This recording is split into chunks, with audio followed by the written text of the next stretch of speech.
Nasa ating po linya ngayon ang chairperson po ng House Committee on Justice at isa po sa mga lead prosecutor nga po sa impeachment trial kung matutuloy dito nga po ni VP Sara in the Senate. Maganda umaga po, ma'am. Good morning po, Ma'am Jervil. Good morning, Madam Ted. Good morning, DJ. And of course, sa lahat po ng viewers and followers. Salamat sa panahon. Ma'am, inyo na pong nabasa perhaps maging yung executive summary lang po siguro nung response po dito ng kampo ni VP Sara sa inyo pong inihain na articles of impeachment. Bottom line po dito, they are asking for the court to dismiss outright ang inyo pong inihain na mga complaints. Reaction please. Well, first and foremost, let us be reminded, wala po sa Constitution, wala po sa Senate Rules of Impeachment ang dismissal. As a matter of fact, wala din po yung remand. Wala din po ang clarification. Wala din po ang archiving. The only option that is provided to us by the Constitution and the Senate Rules on Impeachment is trial forthwith. And after this, judgment, which are either conviction or acquittal. No? So, bagaman it was not expressly provided in the Senate Rules on Impeachment, kung ikukumpara mo ito dun sa ordinary proceeding in court, para ito prohibited pleading, prohibited action, kasi humihingi ka ng dismissal na hindi naman pinahihintulutan sa Senate Rules on Impeachment and even in the Philippine Constitution.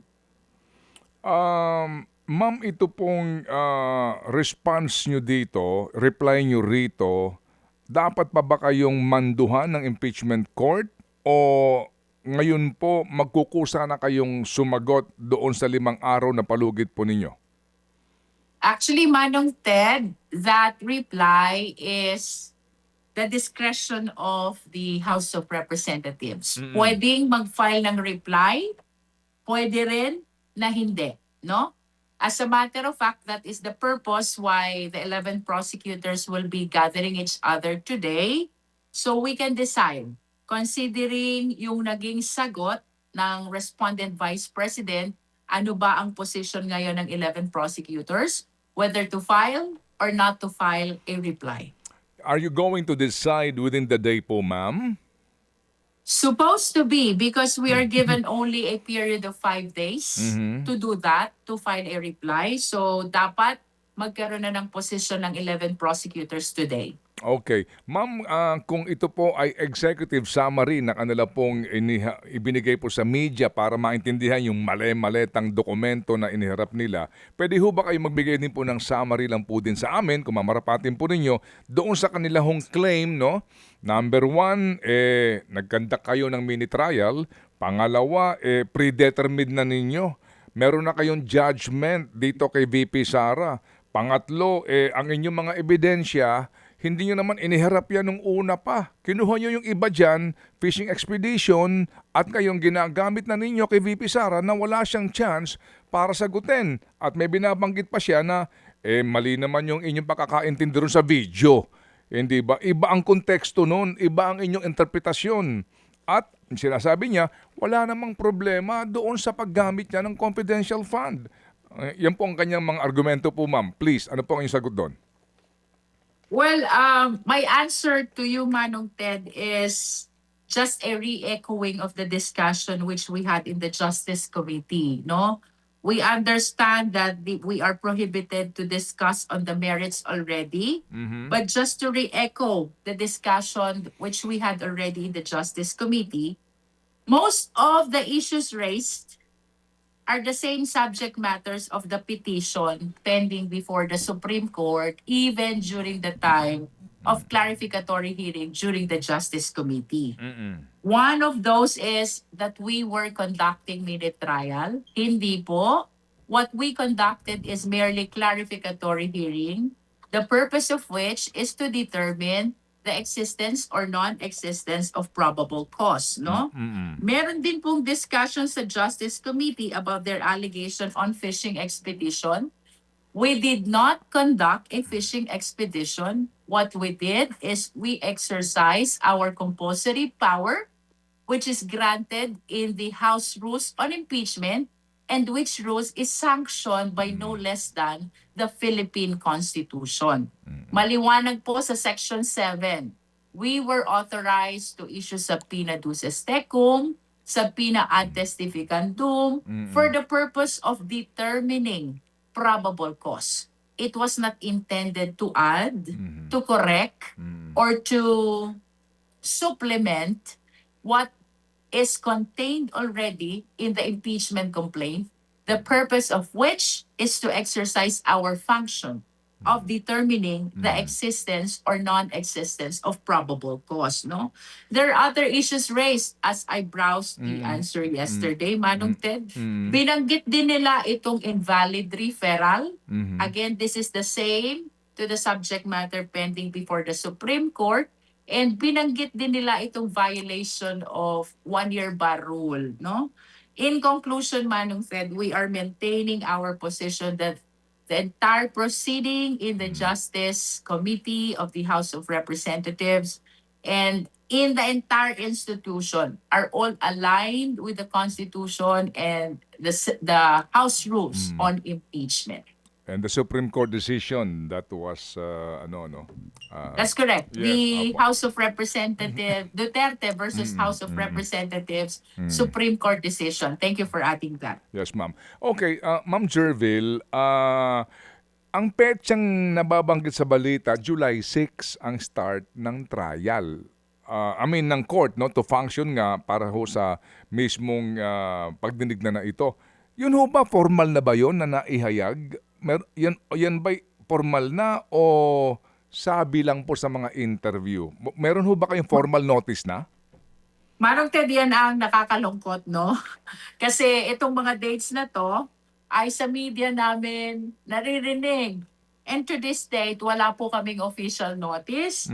In as far as the intended date for filing of pretrial brief on June 15 and the first date of trial on July 6 are concerned.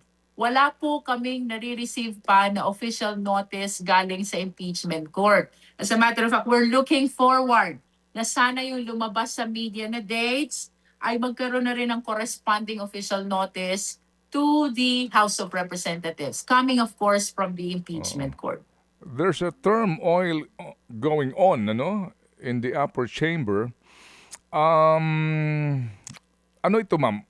You can just wait and see sa ngayon. Paano ho kaya? Kasi I'm sure kayo din po, may kanya-kanya ho kayong mga obligasyon sa inyong mga distrito. Paano po ito? Well, we're still positive that this will proceed really on the dates as shown in the news report, no? And if indeed madi-delay, perhaps that is the time when we will be filing the necessary motion in the impeachment court to actually set the date for these processes, no? Right now, wala pa namang delay na maiko-consider, Manong Ted, because yun namang nakita natin sa media, which actually came from the Senate daw, is June 15 for the filing of pretrial brief and July 6 for the start of the trial. And our preparation is also aligned to the dates that we're seeing from the news report, no? Medyo nakakaligaw-gaw lang, sabi ng taga Batangas, sapagkat these are important dates na sana meron ng official notice ang impeachment court. Ma'am, sigurado po ako na inyo na pong pinag-aralan ang rules ng Senado sa impeachment. Sine die adjournment kayo bukas, di ba, ma'am? That's correct. Yes, okay. Sine die. Ma'am, yun bang kapag ba hindi na pag-usapan yung trial na yan, I'm sorry, yun ho bang pag-set ng trial date, lahat ng mga gagawin sa impeachment, pag-uusapan ba yan sa plenary ng Senado o dapat today or tomorrow mag-convince sila muna bilang court para pag-usapan yan? Ano bang rules? Well, from our end, Manong Ted, no, we really make a distinction between impeachment process and legislative process. That has been our stand ever since. Mhm. That while legislative process is bound by rules on breaks, like sine die, no? Iba pagdating sa impeachment process, no?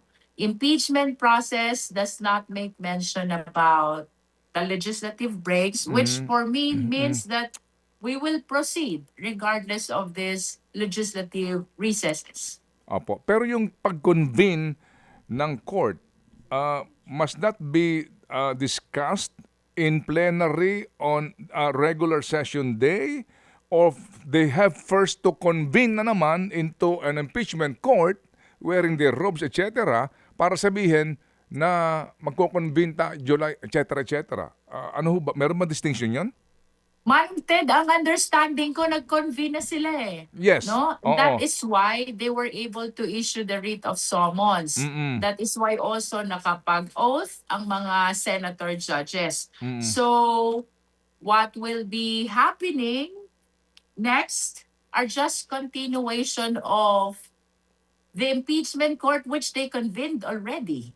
So meaning, paano po yung discussion kung kailan magsisimula yung trial, kailan yung June 15 na unang sinasabi po na submission po ng mga brief ninyo, that must be formalized through plenary session of the Senate?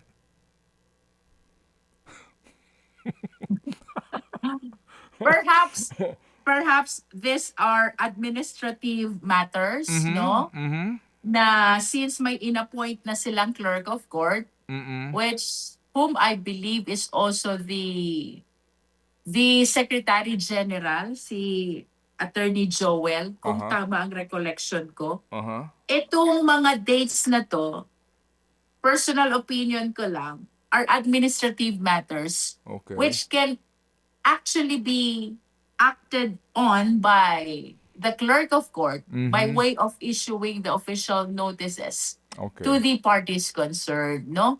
So if our apprehension is about convening the impeachment court just for the purpose of issuing the notice, Mhm. I don't think that that will be necessary Okay. because this is merely administrative matter. How about the setting of the date of the trial, like July 6?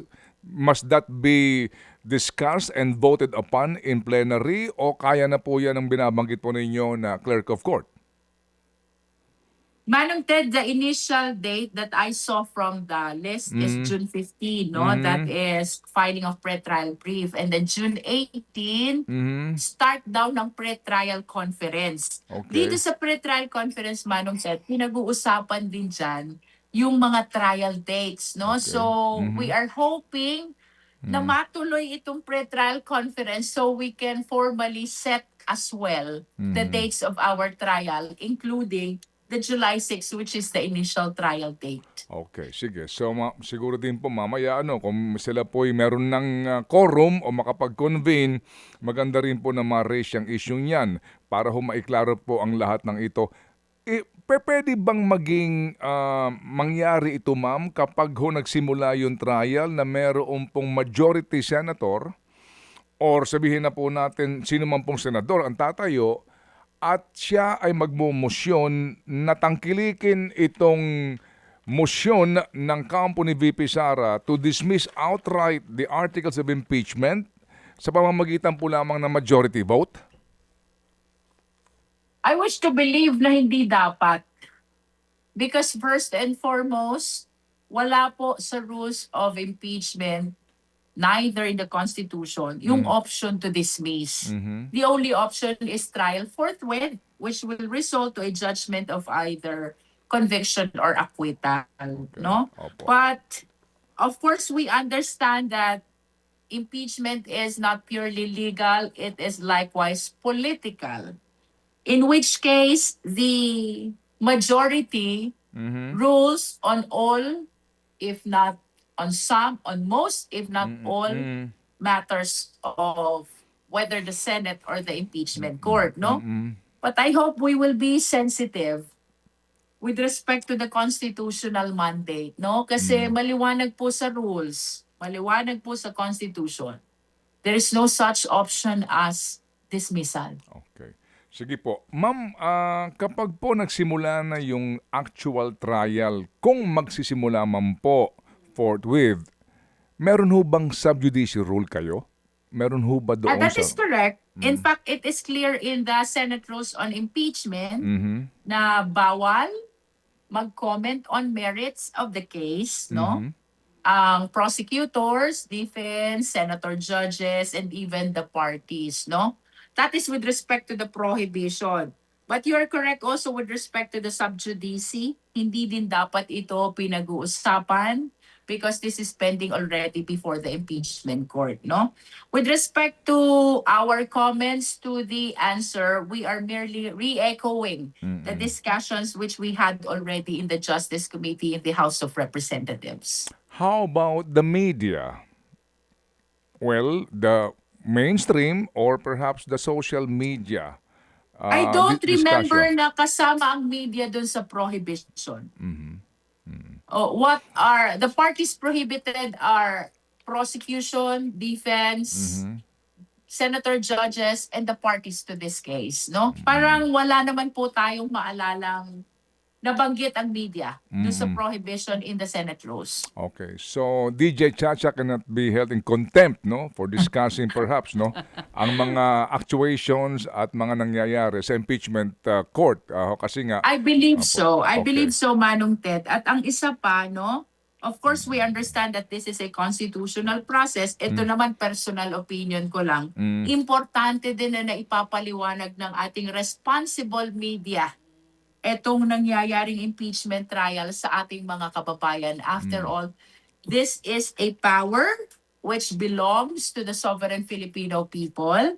Nandito po ang House of Representatives merely representing the people in the exercise of that power. Importante na naiintindihan ng taong bayan what Opo. will happen during the impeachment trial. And along that line ay inaasahan po natin ang responsible media na maipaliwanag ng maayos sa ating mga kababayan. Okay, ma'am. May pahabol na pong tanong si Chacha. Oo. Ma'am, may balita nga po kasi na bubuhayin po itong investigasyon ng flood control issue dyan sa Senado. Nakikita niyo po ba na baka posibleng ito ang maging dahilan ng delay ng impeachment kung sakali man? Well, that is the prerogative of the Senate, no? Well, what I can express is kung bubuhayin man, sana hindi maapektuhan ang calendar ng impeachment trial. Okay. Na kanina nga, as I was responding to Manong Ted, wala pa ring official notices up to this time, no? These are both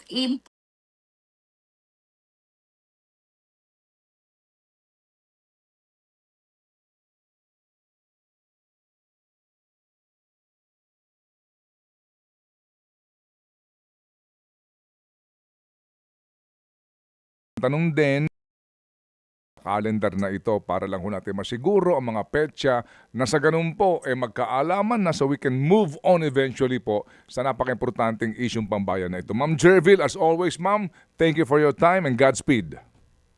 Thank you, Manong Ted. Thank you, DJ. And thank you po sa lahat ng sumusubaybay ng ating programa. Thank you. Lead prosecutor po sa impeachment trial ni VP Sara kung Is there matutuloy any objection? forthwith. Si Congresswoman Jervil Luistro. Mga kapatid, patuloy po kayong tumutok sa 105.9 True FM para sa totoong balita, impormasyon, music and entertainment. Mag-subscribe sa aming YouTube channel at podcast at sundan nyo kami sa Facebook, Instagram, X at TikTok sa True Network PH. Bisitahin din po ang aming official website, truefm.ph. At panoorin din kami sa True TV Signal, Channel 19. Kami po ang 105.9 True FM. Laging true sa'yo, kapatid.